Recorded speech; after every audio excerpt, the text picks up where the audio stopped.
Welcome back to the Weekly Education Pulse. I'm Sammy. I'm Tony. Each week we break down the key developments shaping the international and independent school sector. Yeah, this week something interesting is happening across our 5 stories. The frameworks and curricula that international schools have long treated as their defining feature, be it the IB, the British curriculum or Cambridge, are travelling far beyond their traditional home. Into South Korea public classrooms, into Mumbai municipal schools where the education is entirely free, and now into a brand new city on the Kenyan plains. Yeah, the question these stories raise together is a genuinely important one. What happens when the curricula that define the premium international education become accessible to everyone? So let's get into it. We begin this week in South Korea with a story that speaks directly to the episode's theme. South Korea's public education system is adapting the international baccalaureate at a pace that has surprised even the IB organisation itself.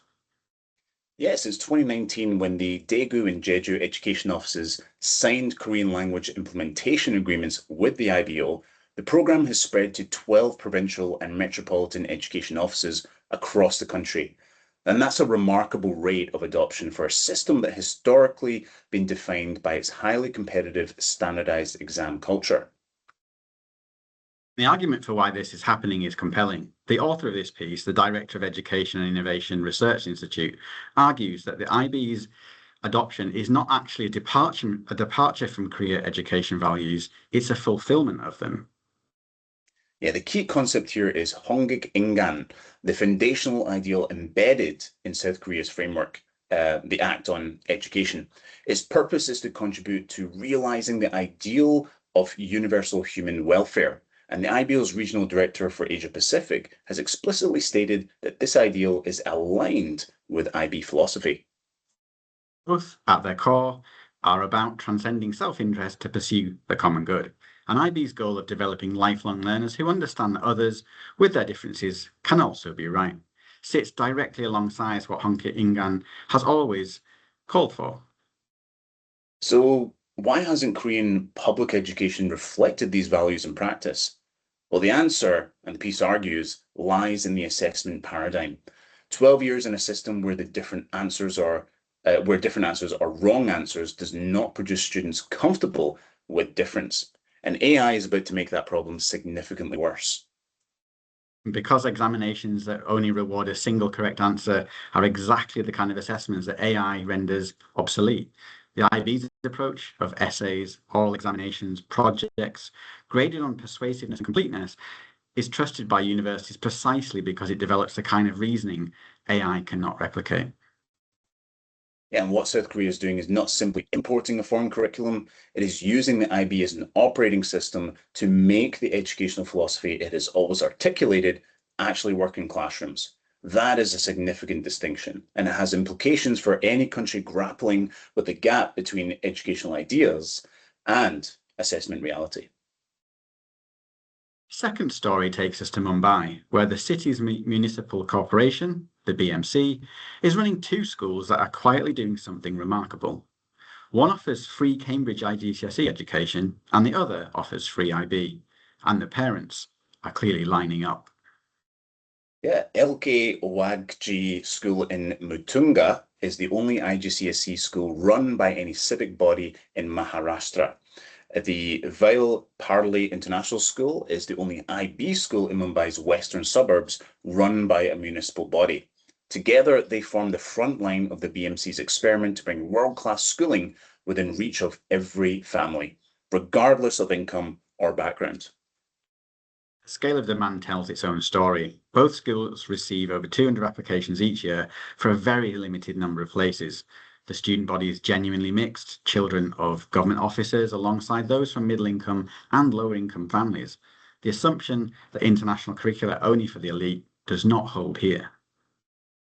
But the experiment is not without tension, because running the IGCSE and IB schools costs approximately twice what it costs to run a standard state board school. So certification fees and books are paid in foreign currency, and there's a harder question underneath the financial one. Now, these curricula are designed with pathways abroad in mind. If a student completes the IB education but can't afford to study at an international university, do they face a cliff edge when it comes to returning to the domestic system?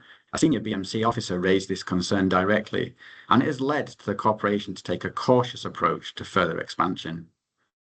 Yeah, this is the honest complexity at the heart of this story. The BMC is doing something genuinely bold and socially important, but the full promise of an IB in Cambridge education requires continuity beyond the school gate. And that continuity, affordable international higher education of robust domestic pathways for IB graduates, does not yet fully exist in India. What this story illustrates is that access to international curricula is only the first step. The ecosystem around that access matters as much. Yeah, and that takes us to our third story in East Africa, where two organizations have announced that Wellington College International, Kenya, will open in Tatu City in September 2028.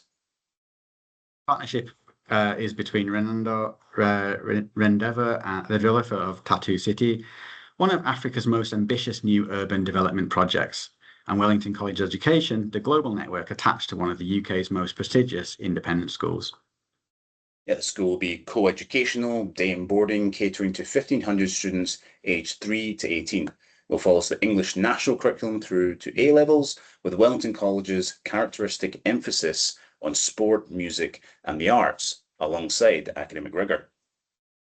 This is the second African school to emerge from this partnership. Wellington College International Lagos has already been established at Alaro City in Nigeria. Together, these two campuses represent a deliberate Pan-African strategy, bridging East and West Africa with a single education network.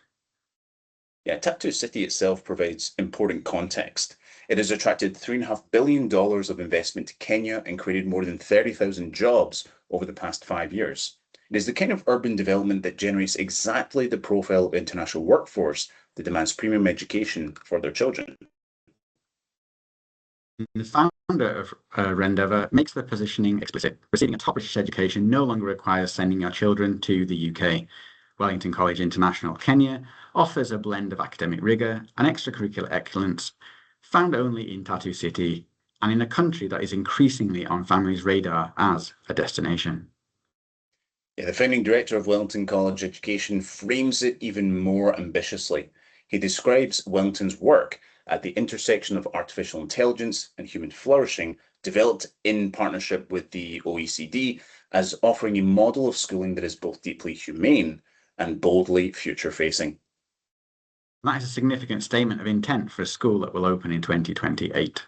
And it places this announcement alongside our first two stories in an important way.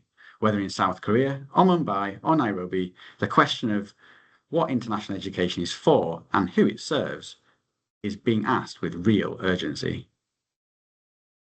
Our fourth story this week returns to the UK, where Repton School has announced that Bowdon Prep School will join the Repton family of schools from September 2026, also becoming co-educational from kindergarten to year 3.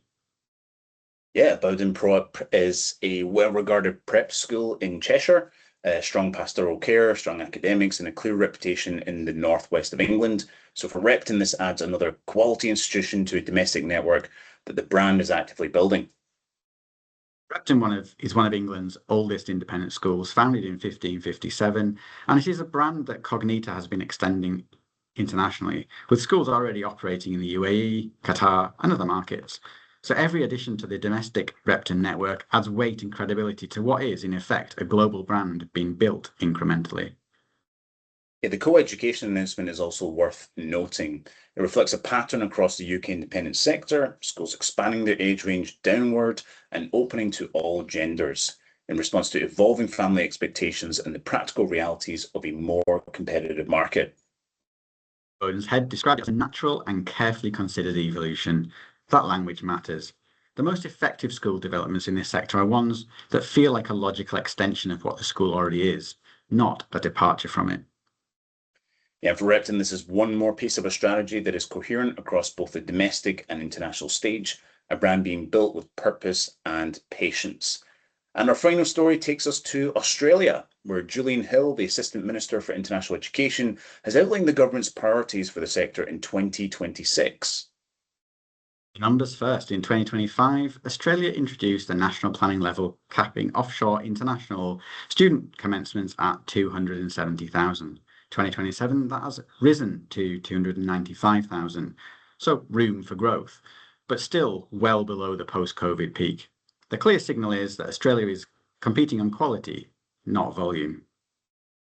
Yeah, on integrity, the government is acting decisively. 2026 will see the implementation of the Education Legislation Amendment Integrity Act, the ELA Act, to abbreviate it. But this strengthens provider regulation and bans commissions paid to education agents for student transfers. And that last measure matters. Commission-based incentive for agents to move students between institutions creates structural conflicts between what good is good for the agent and what is good for the student. Removing that incentive is a meaningful reform. Yeah, and the minister also signals that the conversation in 2026 goes beyond economics. Australia wants international education to be understood as statecraft, building soft power, developing future leaders across the region, and fostering two-way student mobility. A new international education and skills strategic framework is being developed to chart the course for the next several years. Australia is in a period of deliberate recalibration, building a sector that can be defended as genuinely world-class, not just large. And there's an interesting parallel with our other stories today. Australia, like South Korea and Mumbai, is asking a version of the same question. What is international education actually for? What values should it serve? And who should it ultimately benefit?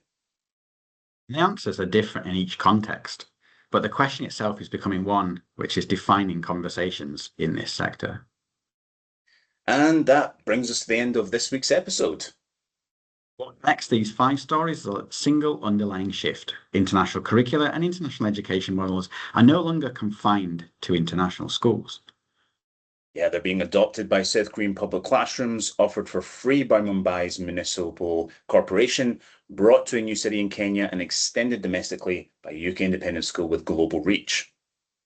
At the same time, governments from Australia to India are asking harder questions about what the sector is for, who it serves, how it's regulated, and whether it's promised to reach everyone it should.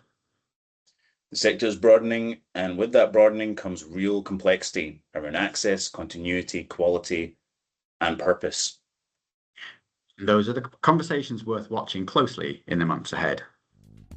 So if there's a development in your region that we should be covering, please do get in touch. We'll be back next week for another global update. Till then, we'll see you next time.